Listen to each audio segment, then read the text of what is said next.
જ્યાં કંસના કાનમાં નારદ મુનિએ વાત નાખી છે ત્યાં તો કંસને ફરીથી ગુસ્સો આવ્યો છે અને કંસે જે વસુદેવજી રસ્તા પર જઈ રહ્યા છે ત્યાં પેલો પાટલો લઈ લો, ત્યાંથી આ પાટલો આગળ છે ને એ લઈ લો, પડી જવાશે. હા, અને આમ પેલા દાદા પડતા પડતા રહી ગયા.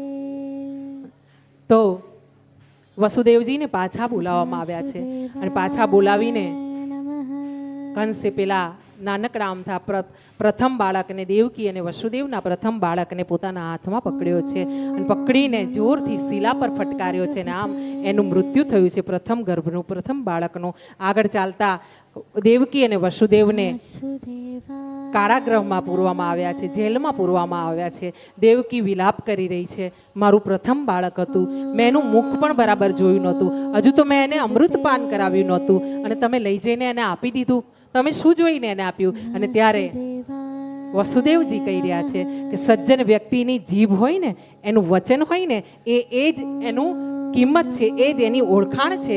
હું જ્યાં સુધી મારા વચન ઉપર નહીં ચાલું ને ત્યાં સુધી હું કાંઈ નથી. અને આમ મેં વચન આપ્યું હતું કંસને, એટલે હું મારા બાળકને લઈને ત્યાં ગયો હતો.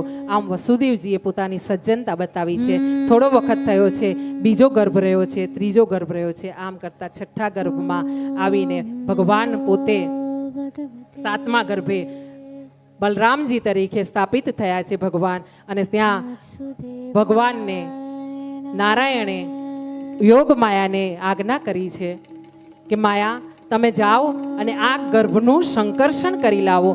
સંકર્ષણ કરીને રોહિણીજી વસુદેવજીના પત્ની ગોકુળમાં રહે છે અને ત્યાં નંદબાવાના આશ્રય રહે છે, તેમના ગર્ભમાં આ બાળકને સ્થાપિત કરો. અને એમ કરીને આ બલરામજીનો જે ગર્ભ છે તેને રોહિણીજીના ગર્ભમાં ધારણ કરાવવામાં આવ્યો છે, સ્થાપિત કરવામાં આવ્યો છે.